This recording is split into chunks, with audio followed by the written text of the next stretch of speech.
Welcome to the channel, guys. So today's video is going to be covering the 3 upgrades I did to my SIG cross. This is the first Lite Cipher variant. As you can see here, it's a multi-cam hydro-dipped camo pattern. Really nice variant. And I also have an MDT carbon fiber bipod on it. So the upgrades I did are right here. So I did the PRS grip, the extended safety selector, and the extended mag release. These are all SIG parts that you can buy off the site. So I just wanted to try these out. It's a little bit different. This is more of a vertical grip. And this right here essentially is to rest your trigger finger on it when you're not on the trigger. And this guy just makes it a lot easier to drop the magazine and to operate that mag release compared to the factory one. The factory one is like buried inside the trigger guard, and it's very hard to operate. So I'm going to go over removing the trigger group because you need to remove the grip, the safety selector, and then you're able to remove the mag release. Okay, so in this video you're going to get a whole bunch of different instructions and kind of explanations on how to do stuff, but I'm going to tippy-toe around YouTube's disassembly policy when it comes to guns, so you're not going to see me actually physically taking any of this stuff apart, but I will explain in words how I did everything and kind of point things out and tips and tricks how to do this. So let's go to the workshop now, and I want to show you exactly, as I break this gun down, kind of explain how to do it and go from there.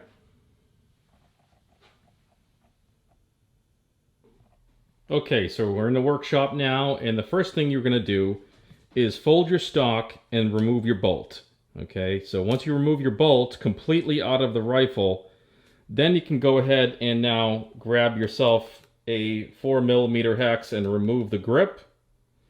Once you do that, then you're going to want to remove also the safety selector. Okay, so in order to do that, you're going to have to use a punch. Not in this exact orientation, but it's probably better to have this thing rotated and come from this angle. Okay, but since I have the extended one on here, it's a little bit different. But you get the idea. If you have the factory one, you're just going to go in there and punch out with a proper size punch the actual pin. Okay, the roll pin that's in there, which is one of these small guys right here. Okay, so you're going to drive that out with a steel punch of the proper size, so it should be very close to the size of the pin, just a little bit smaller. Okay, you don't want to use a smaller, really tiny punch because you're going to butcher up the roll pin. So do that, remove both of these, okay, both of these guys from either side of the rifle. And one tip is that the safety selector tumbler, the actual internal piece there with all the reliefs cut in it, is going to go out the shooter's left side. So if you're looking down the rifle, you have your shooter's right and your shooter's left. So the whole assembly is going to come out the left side of the rifle. Okay, so this side here, on the other side of where I'm looking at. Okay, so that's how you're going to have to do it, because this side has the retaining clip, and you'll see that further along in the video what I'm talking about. It will not be able to come out this side because it will have that pin in the clip in the way, a little spring clip. Okay, that actually is the detent for the safety selector. So let me go ahead and do that, and also remove your magazine. Obviously, fold this, remove the bolt, drop the magazine. Make sure the gun is unloaded before you do this. Okay, before touching it, obviously make sure it's unloaded. And I'm going to go ahead and do that, and then open this thing up and show you the next step. Okay, so now that you've removed your bolt, that's done by pressing this right here. Okay, as you back it out, you press that and it will release. And now we can show you the rest, which is I went ahead and removed the safety selector on the right side. Opens that up, so it allows it to come out the left side. Now, the next thing to do is this right here. Okay, we have a barrel pin here that needs to be pushed out. That way we can remove the trigger group, as well as a T25 Torx on the back side here of the trigger group that also needs to come out. So two things, that guy and this guy, okay? And then you'll be able to pull this out. So it's actually easier to remove this here when the trigger group is still inside the frame, the receiver. So what you have to do is take a punch like this one that has like a long shank on it, okay? And there's a hole over here, okay? Right in here, there's a hole. And you have to put the selector in the fire position, and then you're gonna go straight down and you're gonna feel some rebound on a spring, okay?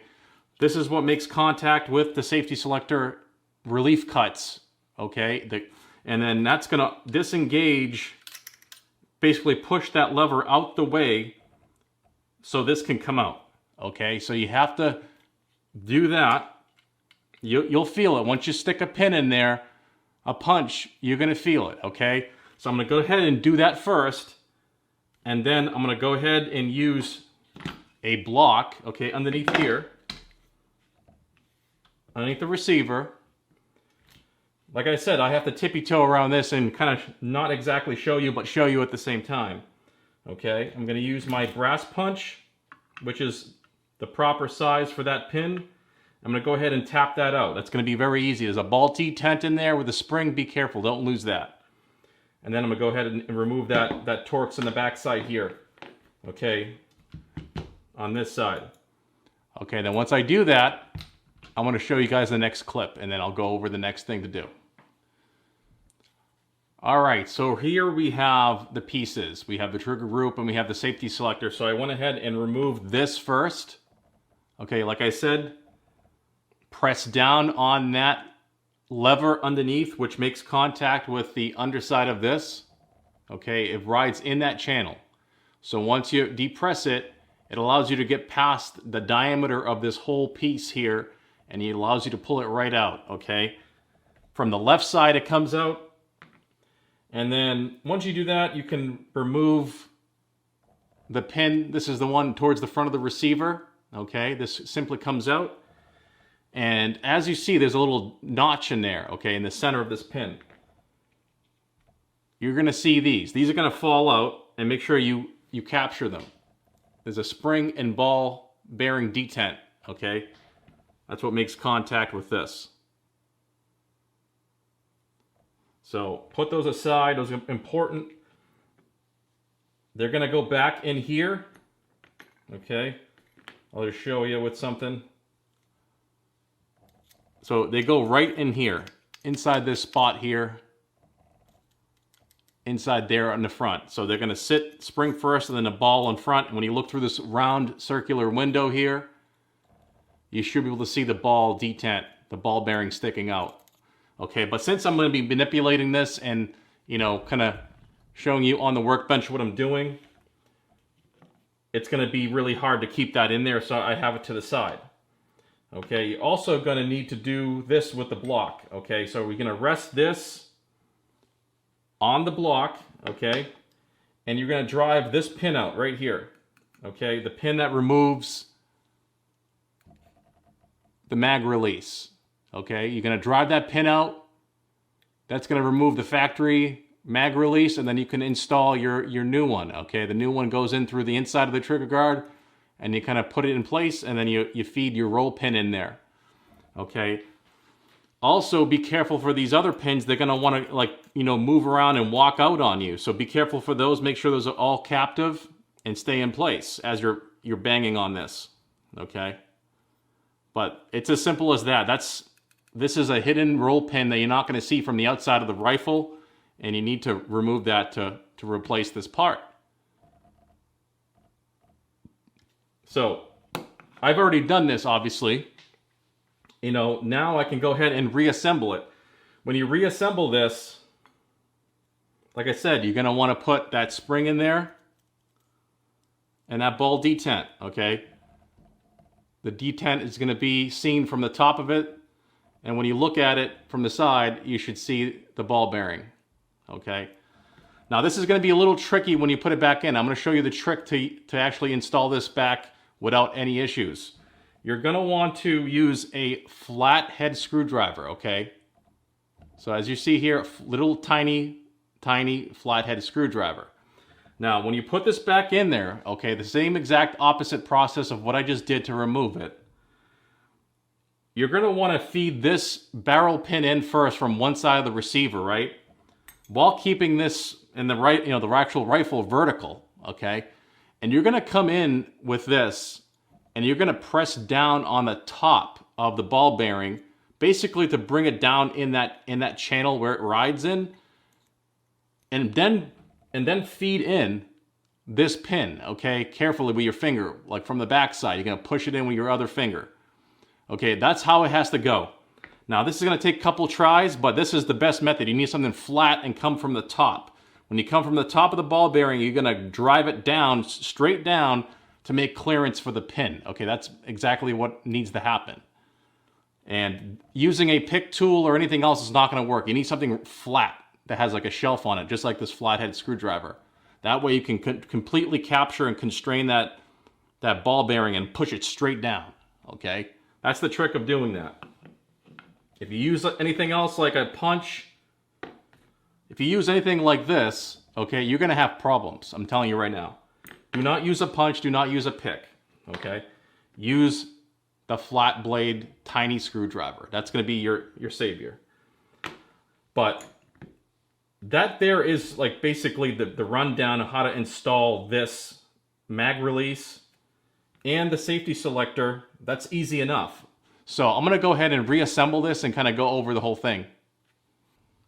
All right, so I just want to show you really quick what engages the safety selector on the inside there and what you're pressing down on. So this is what you're pressing down on. You see this little lever here? I forget what the name of it is. It could be the disconnector. But when you come down from the top of the rifle, that's what you're doing. You're pressing down on this, which removes the engagement on that channel on the middle of this safety selector, which allows you to remove it. But that's what it does, okay, if you want to see it in action. Also, this is the pin, the retaining pin I was talking about, that's in the way. So when you reinstall it, you want to install the safety selector and it's going to hit this pin. Now, you're going to have to come in with a pick and push this down. Okay, you got to be careful, make sure this stays in place.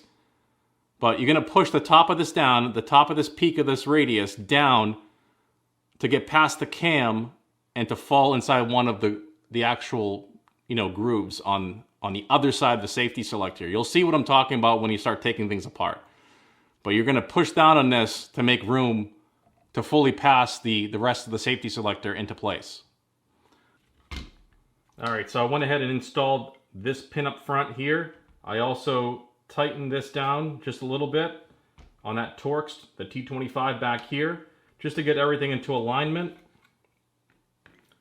And then when you install it back in there, make sure it's going to want to go back in the fire position. So we're going to be pointing towards the 12 o'clock position with this here. So we're going to go in that hole.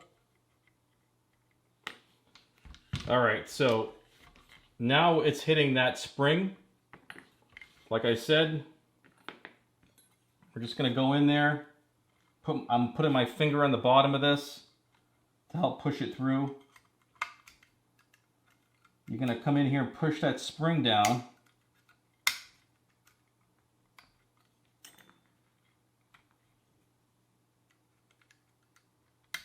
There we go. I also put a little bit of lithium grease on this to lube it up. And now it feels really good. So if you don't know, this is actually just a 2-position, but then when you put the bolt in here, it turns into a 3-position safety. It's got a halfway safety point as well. But when you have the bolt out, it goes right from fire to safe, or safe to fire. Okay? It feels really good now with that grease in there. I really like that. You can hear it. That thing is so tactile right now. Okay. Let's go ahead and reassemble the rest of this. All right, so here we have the finished product. You know, even with that grease on there, it still kind of is a little mushy, the safety, but it is what it is. It has that halfway position, and then it's got a nice tactile to actually fire. But, you know, there is a little bit of a mushiness. It's not as tactile as an AR-15 safety lever. Going to safe is the most noticeable. It just feels really mushy, but it is what it is. There's that half safe position, so we have safe, half safe, because you can't pull the trigger, and then full safe. And obviously we want to do a function check on this and make sure that it fires. Everything's good. And then when we have it on safe, even half safe, it's still in safe. Okay, and that's what you want to do. You know, once you install parts, you want to do a safety check, just to be sure. But that there is the install, guys. I mean, this is the safety selector. It's kind of like, I don't know, it's kind of cool. I guess you can rest your finger up on there like that. You know, you can kind of operate it with your trigger finger too. Now you have like a little bit bigger lever there to put it into safe. Okay, kind of sweep it and you can put it into safe. But yeah, I'm gonna try it out. Also, I forgot to mention that this grip here is a weighted grip. If you can look in there, you'll see a nice big weight, steel weight. This thing's pretty heavy. Like, it really balances out the rifle really nice, so that's something to consider. But you're able to take that out if you don't want it. So I'm gonna leave it in for now. I'm gonna operate with this new extended safety lever and mag release. As you can see here, we can drop the magazine. It drops right from the receiver. If you have it straight up and down, it drops right out. Okay. It's still kind of you need a lot of force to remove this magazine to operate this. There's not a lot of lever there. There's another company made rifle that makes an extended one, just like an AK. So you'll have it hanging out the bottom, and it can go in there and just grab it with your thumb and pull it out. But since the way it's designed is not that big of a lever, it still needs a lot of torque, a lot of pressure to operate that. You know, I could see some women having a problem with that because you really need to push on that to drop the magazine. But maybe it'll break in and over time it'll get better. But there it is, guys, the grip, the extended mag relief, and the extended safety selector there. But that's going to be it for the video, guys. I really hope you enjoyed the video. If you have any other questions or comments, please place them right down below. I want to thank you guys for watching, and I'll see you in the next video.